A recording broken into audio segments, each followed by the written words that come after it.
Hey there, it's your boy Foxy, back for more relationship stories. Update. Am I wrong for refusing to pay for college for a child I have no legal obligation to anymore?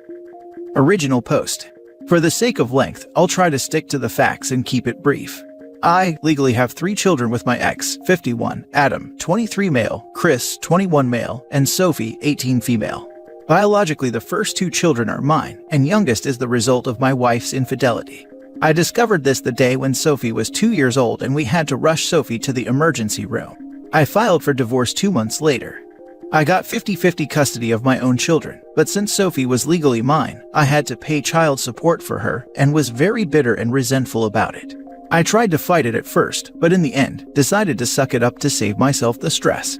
But I made it very clear to my ex that outside of child support, I would take no other responsibility for the girl and would shut down any attempts at being her father. But I would make the effort to still be polite to Sophie. After some time, I learned to trust again and remarried a wonderful woman who made it very clear that she and her daughter were a package deal. I accepted this and did everything I could to try and be there for my stepdaughter Katie, 17 female. Aside from the typical ups and downs, I would say I managed to make a great family life for myself. We would have family nights, I attended most after-school events, took my family on fun vacations and put my sons through school and paid for their apartments and cars. They're on their own for gas money. Chris is expected to graduate this coming summer, and I made a silly post on social media about how relieved I was going to be that I only had one more kid to put through school left. A couple of days later, I got a message from my ex asking me to pay for Sophie's college expenses on my own, since the pandemic has made money tight. I asked her what she meant and referred to my post, and I reminded her that my legal obligation to Sophie ended the day she turned 18 and that I was talking about Katie. My ex was furious, demanded to know why I was willing to pay for Katie and not Sophie, since neither of them are related to me. I countered by saying that I knew upfront Katie wasn't my biological child and agreed to care for her instead of being conned into doing it like I was for Sophie. After that, I got a call from Sophie asking what she did to make me hate her so much and to leave her feeling so excluded. I told her softly that I don't hate her and that nothing about this situation was her fault, but the simple truth is that it wasn't personal, I'm just not her father. Since then, my sons have told me that Sophie was becoming really depressed. My ex is blaming me, but I don't see what I have to do with it. Am I wrong? Edit, just to be clear because I keep seeing the same questions. 1. The kids know why I divorced their mother. 2. My ex claims that Sophie was the result of a one-night stand and doesn't know who her father is, which is one of the reasons why I was kept on the hook for child support. 3. After I learned the truth, I was very angry and didn't think I could handle raising a child that I was tricked into caring for, so I decided to keep my distance. 4. Just because Sophie wasn't mine and I treated as such doesn't mean that I was horrible to the girl. I also made sure that my children knew that what happened between their mother and me was not Sophie's fault, and they should never be mean to her. Info: did Sophie know you aren't her father? Yes. If Sophie has never had a relationship with you, then it's likely they just see you as a cash cow and are unhappy that she's turned 18 and the money is stopping. Everyone sucks here except Sophie. I feel bad for her. She didn't lie to you about not being your child, your ex-wife did. You said you countered the agreement about paying for Sophie's college and paying for your stepdaughters because you knew your stepdaughters wasn't yours and you accepted that responsibility. You accepted responsibility for Sophie in the eyes of the courts. You are taking your betrayal out on Sophie. You were horrible to the girl growing up. You made sure to make it well known that she was the result of an affair, and you could only be polite to her.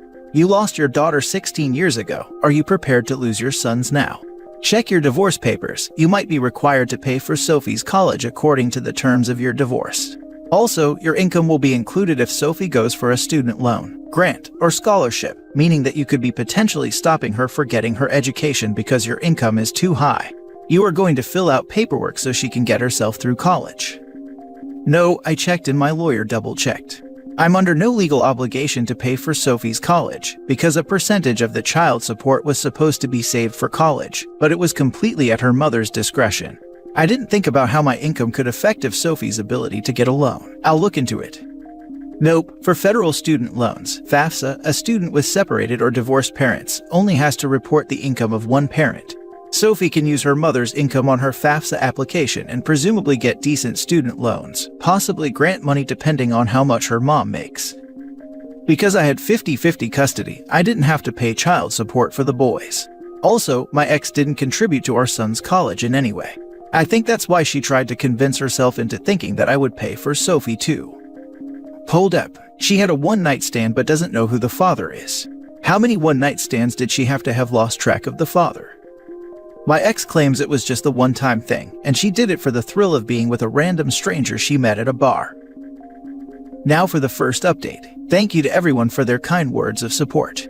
A lot of you have suggested therapy, and for the longest time I never felt like I needed it. But after everything new that's happened, I've decided that talking to a professional won't hurt. I thought I buried my anger and hurt toward my ex years ago, but now new information has been revealed that's just making me angry all over again. Not too long after my initial fight with my ex, she and Sophie got into a fight that ended up so bad that Sophie was kicked out of the home.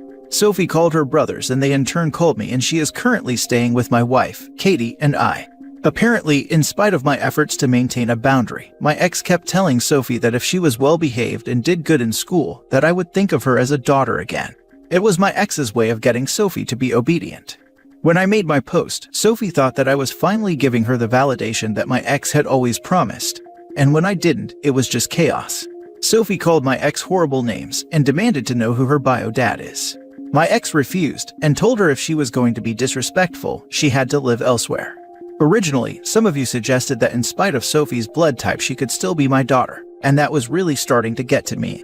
Now that Sophie was staying with me, I took some of her DNA and sent it off for testing and couldn't believe the results that I sent it again for a second time. To my shock, Sophie and I are indeed related. She's just not my daughter. Like I said, the bad feelings are all starting to come back to me again, but this new information is just putting me in a bad place again. I don't even know how or when to break the news to Sophie or how to even confront my ex about any of this. I feel like such a fool. I'm not saying that this is a good idea, a moral idea, or an ethical idea, but I wonder.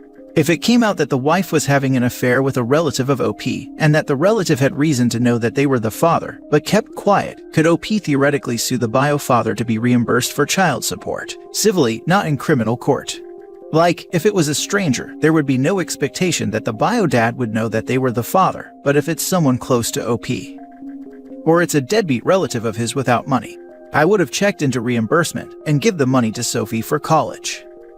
I don't think I've ever wanted an update so badly before. I think she's his niece and the wife cheated on him with his brother. That's what it sounds like. Brother or cousin, or worse, dad. To my shock, Sophie and I are indeed related, she's just not my daughter. So it wasn't a one-night stand, just someone in OP's family. WTF. So, is he an uncle, sibling, cousin? This makes the mother even worse. She kicked her out of her house, and she knew who the real father was all along, not letting the kid have a father. I'm glad OP divorced and did not stay. That woman is horrible. Last update. Did a second DNA test, and whoever he is genetically my cousin. Now for the last story. My 44 male wife, 41 female, lied about the paternity of our daughter. Just a roller coaster of emotions right now, and I do not know where to start. For the past 8 years, I had believed my 8-year-old daughter was mine biologically. Now my entire world is crashing down because 2 tests confirm that she is not mine. My wife and I have been married for 7 years, and she got pregnant when we were engaged. I was so madly in love with her, and when she told me she was pregnant, I never in a million years would have thought to question the paternity of the child. Of course it was mine, and I was going to marry this woman and raise however many kids we had together, in the sort of happy family that neither my wife nor I had growing up. However, after our daughter was born, it seemed like nothing about our lives were ever good enough. She quit her job in public relations without telling me, bounced around between various part-time roles, most of which she ended up having some sort of drama in, and stormed out of. Now she is running a business where she buys discount stuff and attempts to sell them for a higher price online, which brings in at most a few hundred each month. Around year 5 of our marriage, she went from never wanting intimacy to needling me about the possibility of an open marriage. I really felt uncomfortable with how she didn't seem to care about any ground rules and said I could sleep with whoever I wanted as long as I never brought them to our house and never spent any money on them beyond paying for dinner. She later backtracked and said that it was just her late 30s, early 40s hormones making her go crazy. However, the subsequent borderline dead bedroom and her actions made me constantly suspicious that something was going on. In these past few months, things got really bad really quickly. I came home one day to find her in our bed crying. She said that she was just very emotional. Thus began a 2-month period where I took on all the childcare so that my wife could go see a therapist and just be by herself as she requested. Her therapist put her on antidepressants, but she ended up self-medicating with alcohol, and we had fights because I hated smoking and she picked up her old smoking habit from her 20s. Then one night I seemed to trigger a massive avalanche of rage from her when I asked her if she could please engage more with our daughter when she was talking about her day. She flipped out and started screaming about how much she regrets this life and regrets marrying me, that I annoy her more than she can put into words. She then said, "There is someone else. I know you already suspected, so good job." I felt like the wind was being knocked out of me. She then burst into tears and said she was dying from a broken heart and all doctors will do is put her on antidepressants. That the world never gives her solutions, allows her an ending of her choosing in this life. She then says to me that my daughter isn't mine. She is her ex's and that she has the paternity test to prove it. I knew immediately which ex she was talking about. It was her ex-42 male from 13 years ago, who was in an on-again off-again relationship with somebody. He kept dumping her when he and his girlfriend became on again. He has now been married for 2 years to a 26-year-old, but obviously his ways of never being able to decide between women has never stopped. I am obviously having my world crumble before my eyes, so we start the worst argument of our marriage. I for several minutes forgot that our daughter could easily walk in on the both of us, even though she was thankfully outside and occupied at the time. My wife at this point is already pretty drunk and angrily finishes up the rest of her bottle. She says that she loves him, but she is lower than trash to him. She showed me the paternity test results on her phone that she and him both saw, and afterwards he said she's been playing him the whole time and ghosted her. She says she hates him for being such a cruel human and that she just wanted to curl up and disappear, but she cannot stand me either. Not only was she cheating on me with him while we were dating, but after he started making business trips back to the area 2 years ago, they reconnected, and that was the reason she asked for an open marriage. I told her that I put up with all her problems. I told myself that she was just trying to get over the trauma from a tough childhood, or that it was her professional struggles giving her depression, but she has been spitefully betraying me. I told her that I was done. I ended up leaving the house and going to a motel and just staring at the ceiling for like an entire day. I even forgot to call in sick for work, and that never happens, and a friend at work called to check on me. After I told him what happened, he told me I needed to clear my head enough to get ahead of this situation and all the drama ahead. I ended up going to see a lawyer. It was then my wife started bombarding my messages with texts, saying she is sorry, that she is selfish, but she couldn't help who she fell in love with. She asked me to come home and to still love our daughter. I replied I did love our daughter and can wake up every morning and call her my daughter, but that I could no longer call her my wife. She told me that she was going to check herself into a psych hospital if I filed for divorce right now and asked for one last chance. I told her that if she wanted to go to a hospital because she was feeling so many emotions, I support her, but she cannot emotionally blackmail me with this. She then tells me she dropped our daughter off with her sister, and I immediately feel guilty about leaving our daughter like this. I end up heading to our house and find out she is gone. I go to pick up my daughter from her aunt's house to bring her back home, while people try to locate my wife. Hours go by where there is no answer from her, and she seems to have turned her phone off. I cannot help it. I worry, and a part of me that cares for her started giving the rest of me so much agony. Finally, I find out bystanders witnessed her drinking and acting erratically in public. Police were called and she started saying that I was going to divorce her and her family was gone now. She told police she was on antidepressants and suffered from anxiety. The police decide to take her to the hospital and she is now in the psych ward. Hearing her voice on the phone there that she called me with made my heart break. After the phone call, where she sounded so helpless and sad, I broke down and cried. I only stopped because I knew my daughter could hear. The next morning, I realized that I needed to give my daughter some stability.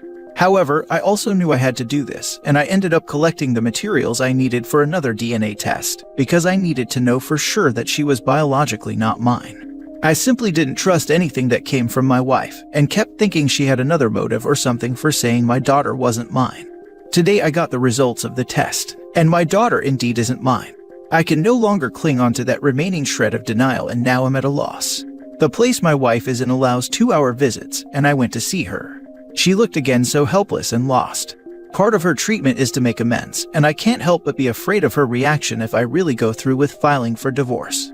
I know that she will be released, and probably sooner than later, and her demons will still be there.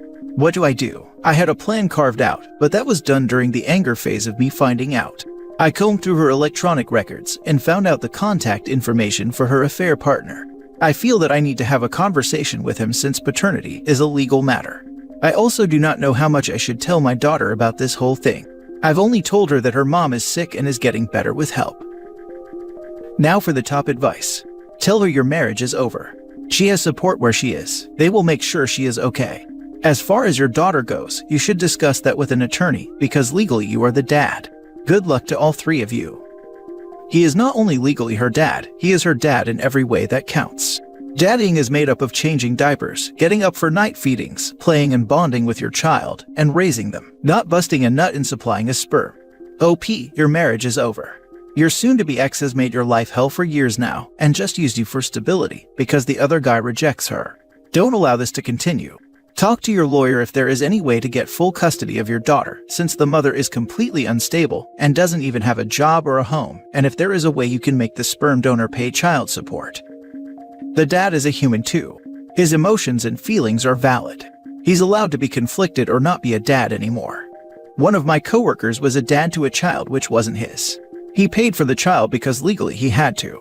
But his own mental health was worth more to him than raising the child, and he decided for his own mental health that he would not raise the child anymore but support it, because seeing her would remind him of the wife's affair every time. And that's okay. Society shouldn't force men to be fathers to children that aren't theirs. Yet here we are. Financially, guys are responsible for children that aren't theirs in many cases. That's the sad reality for men, which is why I encourage my son to take birth control into his own hands and be responsible for his own actions. The courts have no issue at all with making a man pay for a kid that isn't even his. And not even punishing a woman for lying about it.